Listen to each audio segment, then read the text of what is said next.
You'll be seated in row 14, next to the service station, the coordinator said flatly. Beside her, my daughter-in-law smiled, a cold, practiced smile. My family will lose face if your situation shows too plainly, she added, not even lowering her voice. My son lowered his head and said nothing. No defense. Not one kind look in my direction. In a glittering ballroom full of clinking glasses and string music, I, the groom's own mother, was seated behind even the photographers. My fingers tightened around a champagne flute until I heard the glass creak. 10 years a widow. 40 years raising a son alone. And this was what I was worth, a seat at the very back. I didn't cry. I lifted my chin and walked to that last row like I was stepping over the worst humiliation of my life. And just as I sat down, a silver-haired man in a black suit placed his hand gently over mine. Let's pretend we came together, he whispered. I turned. My heart stopped. He was the first love I thought I'd lost 50 years ago. They had no idea that from that moment on, the one who'd get pushed out of the picture wouldn't be me. If you're watching, tell me what city you're tuning in from. Every comment is a small mark in this journey. And if this story reaches you, hit like, it helps more people find their way here. Let me take you back to where it started. My name is Vivian Hale. I'm 66, a widow of 3 years, and for over 40 years I taught English at a public high school on the edge of Ridgeview. I'm not wealthy. I get by on my pension and the small house my husband, Arthur, and I bought together decades ago. I thought I'd made peace with loneliness after he passed from cancer. But that day, at my own son's wedding, I learned something worse than loneliness, being surrounded by people who are alive and still deny you basic respect. The ceremony was held at Rosewood Estate, a sprawling property belonging to my new daughter-in-law's family, the Reyes family, who had never once accepted me. Everything glittered, crystal, champagne, white roses stretching out like a private garden. In my clean but worn navy dress, I felt like an ink stain on a canvas that wasn't meant for me. Up near the front, Patricia Reyes, the bride's mother, sat among a row of women dripping in pearls. I heard one lean toward another. Is that the groom's mother? I heard she taught at a public school. Must have been rough. The other gave a small laugh. I heard she picks up extra shifts at the library just to make ends meet. I said nothing. I sat with my back straight, willing my hands not to shake. Up front, my son Nathaniel, Nate, looked like a stranger in his tailored suit, easy and polished, like he'd forgotten what it meant to be poor. I remembered a little boy who once handed me a fistful of dandelions and said, "Mom, these are for you because you're the prettiest in the world." Where had that boy gone? The music swelled. Isabel came down the aisle in a gown so long it needed 2 attendants to carry it. Diamonds flashed at her throat. She never once looked toward me. I was a shadow she'd rather erase from the frame entirely. Just as I lowered my head to escape the weight of it all, the chair beside me shifted. An older man sat down, silver hair catching the light, the faint scent of cologne, a watch that spoke of quiet, old money. I assumed he'd made a mistake, until I heard his voice, low and certain. Let's pretend we came together. I froze.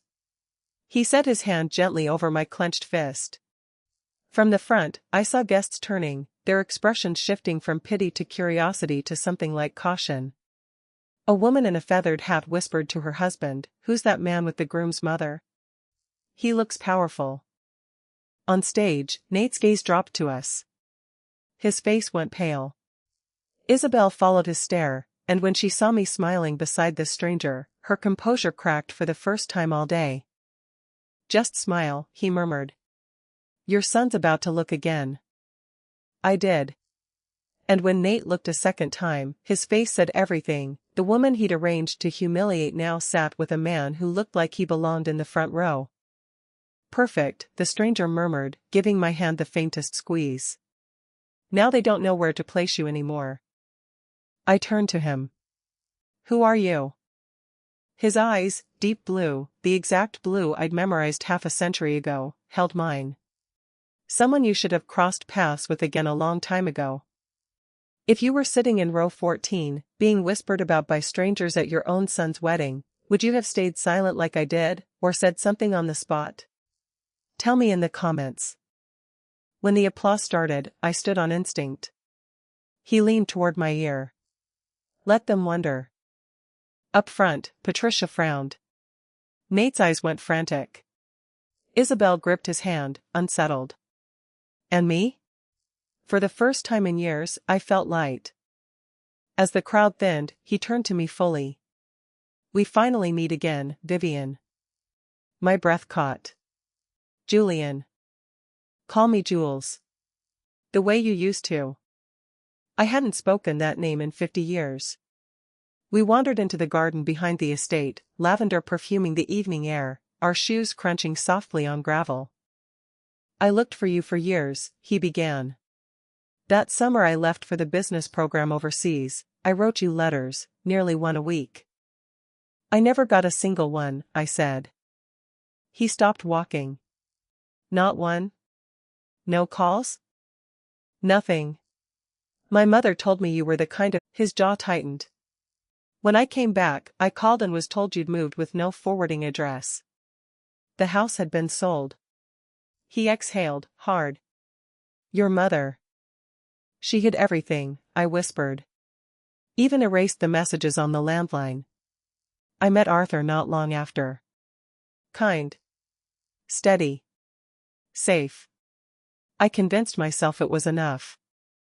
I came back to Ridgeview twice, Jules said. Once I hired someone to find you, you were already married. The second time, I saw your wedding photo in the paper. I gave a small, aching laugh. 50 years too late. I never married, he said quietly. There were women, but I kept comparing them to you. I read about your teaching awards over the years.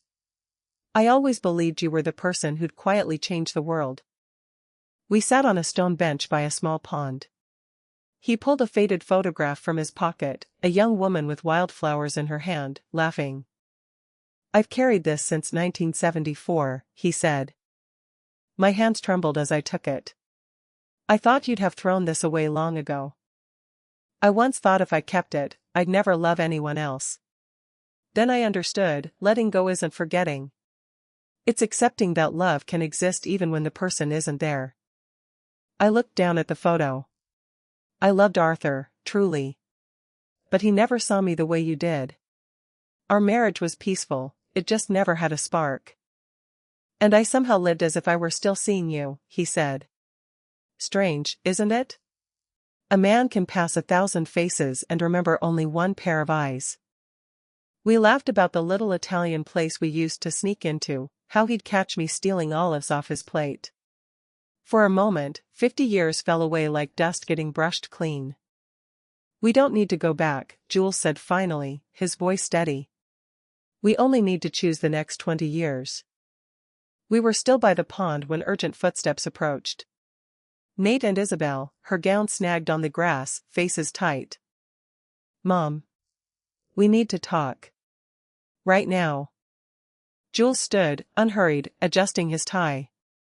I'm someone who once mattered a great deal to Vivian, he said evenly.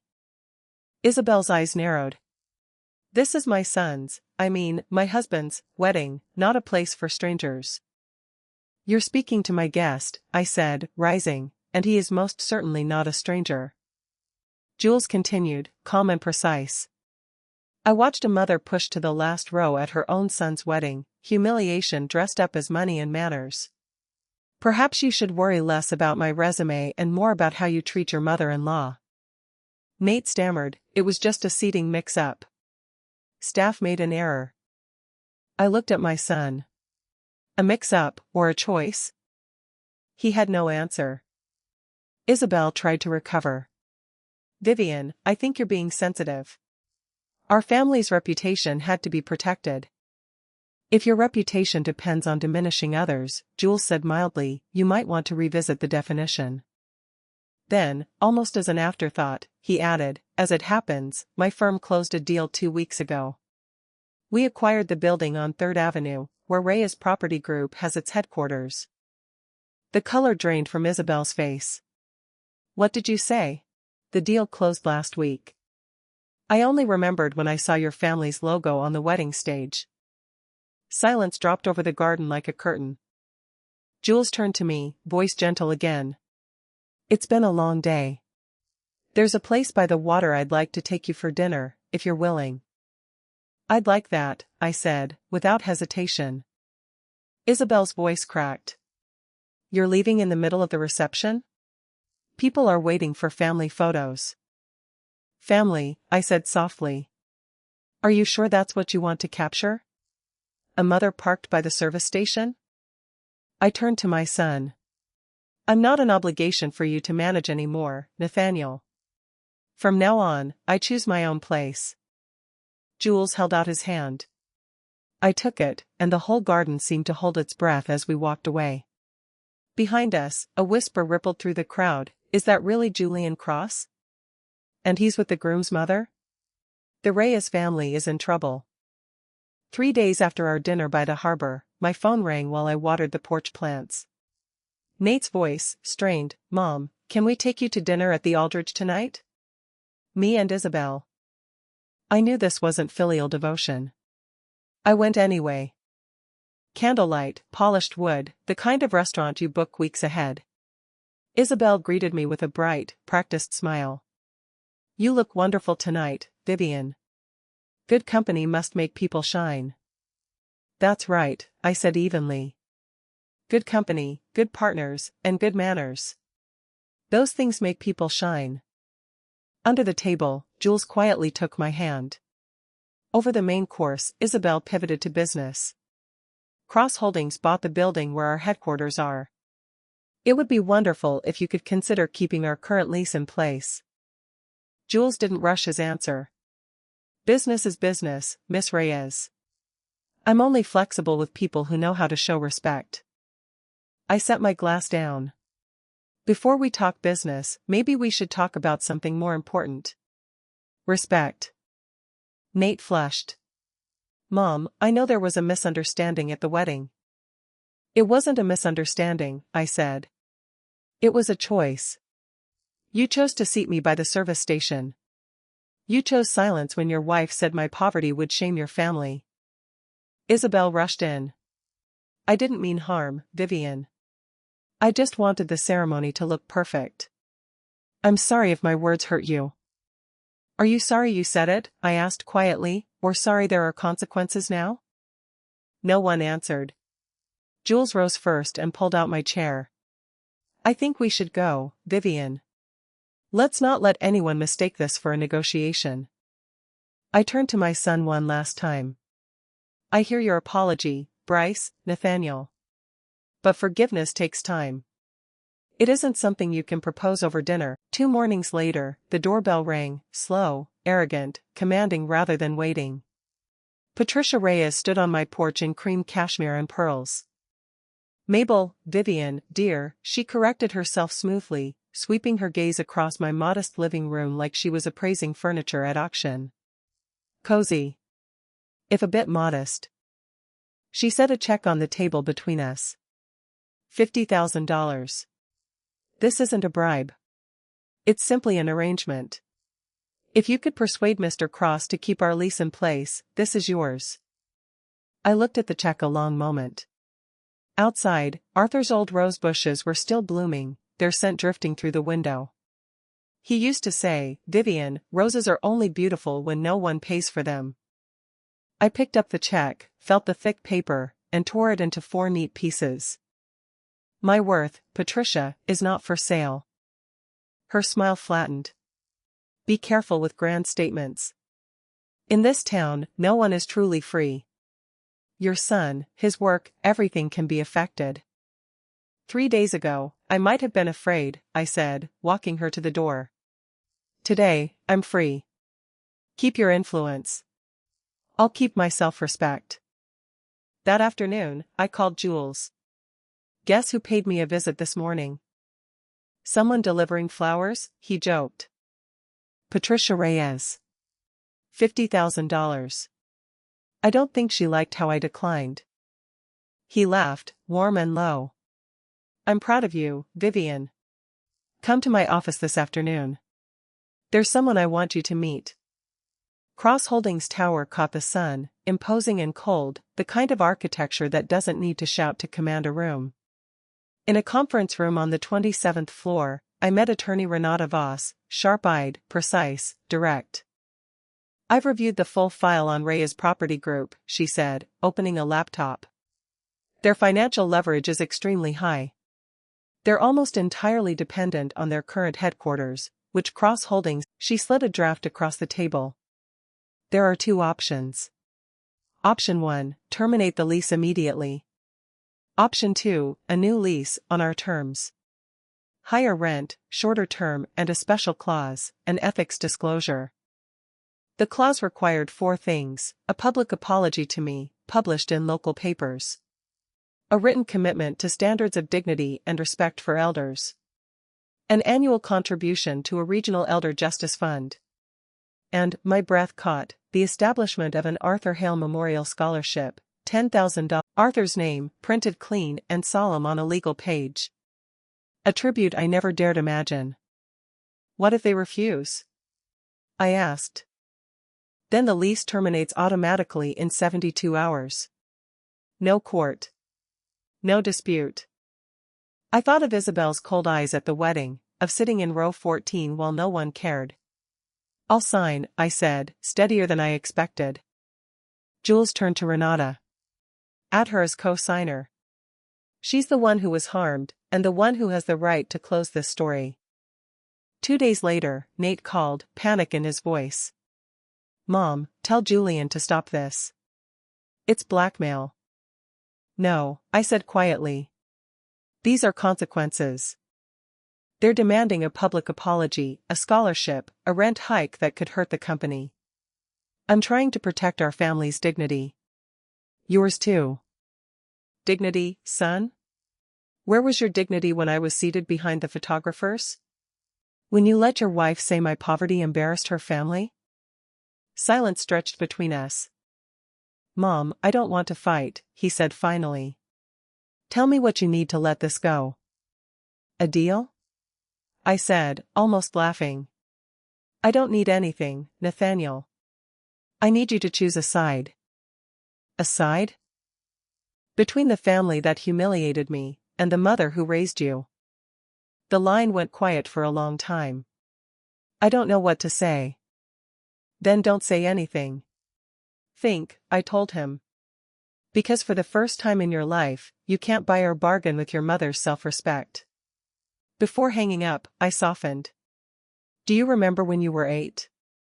You told me you'd never let anyone make me cry.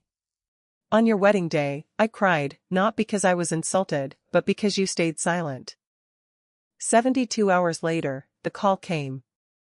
Richard Reyes, chairman, his voice tight with restraint. Mr. Cross, we accept all terms. We'll sign today. Good, Jules said simply. On time. The apology would happen publicly, at the city's annual Children's Charity Gala, where Reyes Property was the lead sponsor. Nate texted that night, Mom, I'll be there.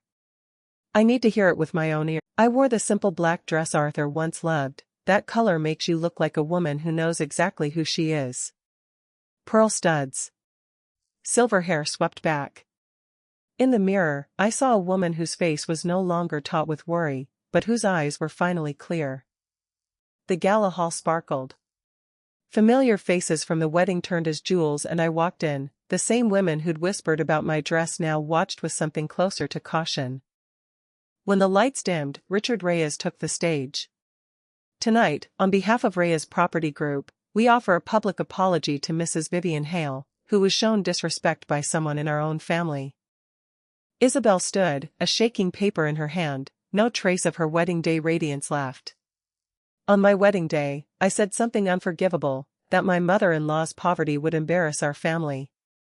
I put her in the last row, near the service station, as if she didn't belong to us. Her voice caught. Today I understand that wealth isn't what you own. It's how you treat people. I'm sorry, Vivian, and I'm sorry to myself, for being. The room held its breath. I walked to the microphone slowly. I acknowledge your apology, I said, even and clear. I'm not saying I forgive you, forgiveness can't happen in a day. But I acknowledge it, because maybe, for the first time, we're telling the truth to each other. I turned to my son. For the first time, he looked at me not as a mother meant to endure quietly, but as a woman who had earned her place at the front of the room. The applause that followed wasn't loud. But it was real. If you'd been in my place, watching your own family apologize in front of a room full of strangers, would that feel like justice to you, or something else? Let me know below. The next morning, mist still clinging to the windows, Nate showed up at my door alone, no Isabel, no luxury car, just a wrinkled shirt and tired eyes. "Hi, Mom." We sat with tea between us. "I'm sorry," he said. "Not to end the story, to start over. I've been under more pressure than you know. Keeping up appearances, living by someone else's standards. I forgot the most important thing. I forgot you. I forgot who I am." "Respect isn't a decoration for a fancy party," I told him. "It's a discipline for living. No one ever became poor by respecting others. Plenty became small by losing it. I want to change, Mom. I'm just afraid you'll never forgive me." "Forgiveness isn't a gift," I said. "It's a process. But if you truly want to walk that road, I won't close the door." I gave him 2 conditions: call because you want to, not because you have to. And next time there's a family table, don't ever let me sit alone again. "I promise," he said. "Not because you asked. Because I want to." Weeks passed. The Arthur Hale Scholarship launched on schedule. A reading corner for neighborhood kids, one I helped design in Cross Holdings' new community space, opened with Arthur's name on the wall beside mine. Isabel texted, asking to meet privately. I wasn't ready yet, and I told her so, plainly. One evening, Nate invited me to dinner, just family, at his house. When I walked in, my seat was set at the center of the table. Across from me sat an empty. "I think Dad should be here too," Nate said quietly. "Even if it's just with a flower." I nodded, throat tight. "Your father always believed a table is only truly warm when everyone at it is respected." It was a simple dinner: roast chicken, the red wine Arthur used to love, laughter that started shy and grew real. For the first time in years, I ate in peace, not in silence. Later that night, Jules leaned close. "For the next 20 years, let's rewrite it, shall we?" I smiled. "Okay. But this time, I choose the title." I think about that wedding often, how I was parked in the back to save someone else's face, and how I walked, on my own, all the way to the center of my life again. No one carried me there. I know forgiveness isn't a door that swings open on a single word. It arrives only when people change long enough that apologies are no longer necessary, when actions prove the lesson was actually learned. I'm still waiting for that, without rushing it, without forcing it, and without holding on to bitterness for its own sake. These days, my passport sits on the table next to a plane ticket to a small village in the Tuscan hills, where Jules has a project waiting and, apparently, intends to buy a house. Ridgeview hasn't lost me, it's simply become the place where I finally stood up. Not with anger. With self-respect. If you've stayed with me this far, thank you. Maybe each of us has been pushed to the edge of some table, some story, some version of our own life, just because someone decided we weren't important enough to sit closer. But if you're still listening, I believe that somewhere along the way, you've stood up too, from a seat someone thought you'd occupy forever.